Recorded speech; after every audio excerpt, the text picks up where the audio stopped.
Silent கில்லர்னு சொல்லக்கூடிய அந்த உயர் ரத்த அழுத்தம் காரணமாக உயிரிழப்புக்கூடிய அந்த நபர்களின் எண்ணிக்கை அதிகரிச்சிருக்கிறதா ஐசிஎம்ஆருடைய ஆய்வு சொல்லியிருக்காங்க.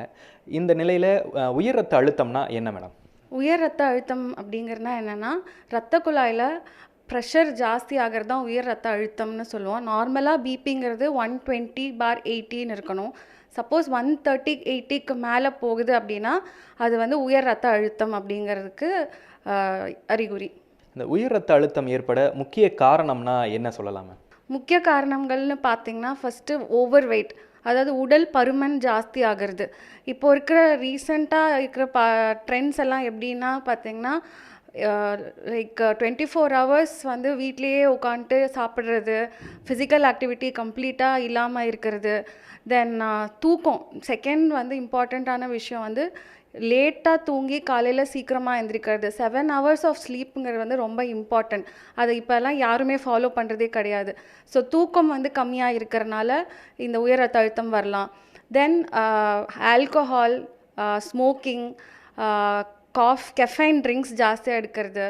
தென் இன்னொன்று பார்த்தீங்கன்னா, ஃபிசிக்கல் ஆக்டிவிட்டி ரொம்ப கம்மியாக இருக்கிறனால இந்த மாதிரி ரத்த அழுத்தம் வரலாம். அப்பா அம்மாவுக்கு ப்ளட் ப்ரெஷர் இருக்குது அப்படின்னா குழந்தைங்களுக்கு ப்ளட் ப்ரெஷர் வர்றதுக்கான சான்சஸ் இருக்குது. இந்த உயர் ரத்த அழுத்தத்தை கட்டுப்படுத்துறதுக்கு என்ன மாதிரியான ஒரு வழிமுறைகளை பின்பற்றலாம்னு நினைக்கிறீங்க? இது ஒரு ரொம்ப இம்பார்ட்டண்ட்டான ஒரு விஷயம், எல்லாருமே வந்து தெரிஞ்சுக்க வேண்டிய விஷயம். என்னன்னு பார்த்தீங்கன்னா, கட் சால்ட் கட் பிபி அப்படின்னு சொல்லுவோம். சால்ட் வந்து எவ்வளோக்கு எவ்வளோ நம்ம ஃபுட்டில் வந்து கம்மி பண்ணுறோமோ அவ்வளோக்கு அவ்வளோ வந்து பிபி கண்ட்ரோலில் கொண்டுட்டு வர முடியும். நெக்ஸ்ட் இம்பார்ட்டண்ட் வந்து ஆல் ப்ராசஸ்டு ஃபுட்ஸ். இப்போ எல்லாம் நிறைய பார்த்தீங்கன்னா சிப்ஸு, பீஸா, பர்கர் இதெல்லாம் தான் நம்ம ப்ரிஃபர் பண்ணுறோம். அதெல்லாம் கட் பண்ணிட்டு ஒரு ஹெல்த்தியாக ஃப்ரூட்ஸ், வெஜிடபிள்ஸ் சாப்பிட்டாவே பாதி பிபி வந்து கண்ட்ரோல் பண்ணலாம். நெக்ஸ்ட்டு வந்து நான் முன்னாடியே சொன்ன மாதிரி ஸ்லீப்.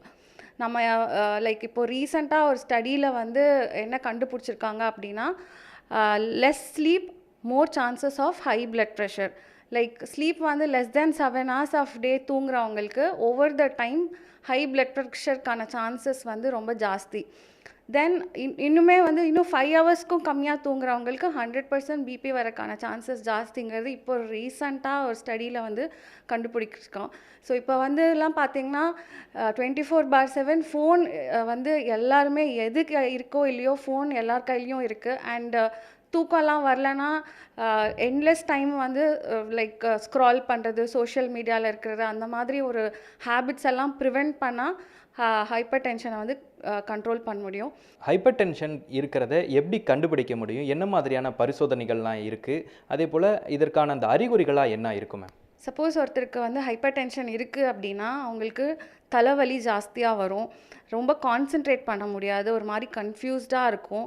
தென் மயக்கம் வரும், கண் பார்வை கொஞ்சம் மங்கலாக தெரியும், வாந்தி, தென் ஒரு மாதிரி ஒமட்டுற மாதிரி இருக்கும், ரொம்ப டயர்டாக இருப்பாங்க, வேர்த்து கொட்டும், சம்டைம்ஸ் வந்து நெஞ்சு வலி, இது மாதிரியெல்லாம் வர சான்சஸ் இருக்குது. இது எப்படி நம்ம கண்டுபிடிக்கலாம் அப்படின்னா, எந்த ஒரு சிம்டமே இக்னோர் பண்ணவே கூடாது.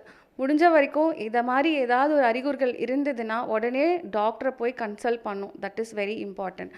இன்னும் நெக்ஸ்ட்டு பார்த்தீங்கன்னா, பிபி செக் பண்ணுறது இப்போல்லாம் வீட்லேயே வந்து BP ambulatory BP monitoring, BP machines எல்லாம் வீட்லேயே அவைலபிளாக இருக்கிற மாதிரி வந்துடுச்சு. ஸோ பிபி செக் பண்ணி பார்க்கணும். நெக்ஸ்ட்டு என்ன பண்ணோன்னா, சிம்டம்ஸை டிலே பண்ணவே கூடாது. அதுதான் ஒரு இம்பார்ட்டண்ட்டான விஷயம். ஏன்னு பார்த்தீங்கன்னா, ஹைப்பர் டென்ஷன் சைலண்ட் கில்லர்னு சொல்கிறோம். It really kills. Heart related problem வரலாம், ஹார்ட் அட்டாக் வரும். தென் பக்கவாதம், மூளை பாதித்து மூளையில் ரத்த அழுத்தம் ஜாஸ்தி ஆகிறனால ரத்த குழாயில் ப்ராப்ளம் வந்து பக்கவாதம் வரலாம், கிட்னி பாதிக்கும், கண்ணில் இருக்கிற நரம்புகள்லாம் பாதித்து கண்ணில் பார்வை பாதிப்பு ஏற்படலாம். ஸோ சிம்டம்ஸை டிலே பண்ணக்கூடாது. இந்த மாதிரி ப்ராப்ளம்லாம் இருந்ததுன்னா உடனே உங்கள் டாக்டரை போய் கன்சல்ட் பண்ணணும். இப்போ சமீபமாக இளம் வயதினருக்கும் இந்த ஹைப்பர் டென்ஷன்றது ரொம்ப அதிகமாக இருந்துகிட்டே இருக்குது. அதனால் பல்வேறு பிரச்சனைகளும் இருக்குது.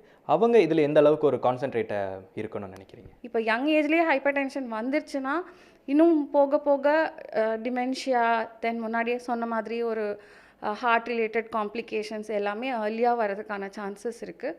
So this is completely preventable. அதை வந்து நம்ம இது மாதிரி ஸ்டெப்ஸ் எல்லாம் ஃபாலோ பண்ணால் பிபினால வர ப்ராப்ளமை கம்ப்ளீட்டாக ப்ரிவென்ட் பண்ண முடியும். உடனுக்குடன் செய்திகளை தெரிந்து கொள்ள சன் நியூஸ் பெல் ஐகானை கிளிக் பண்ணுங்க.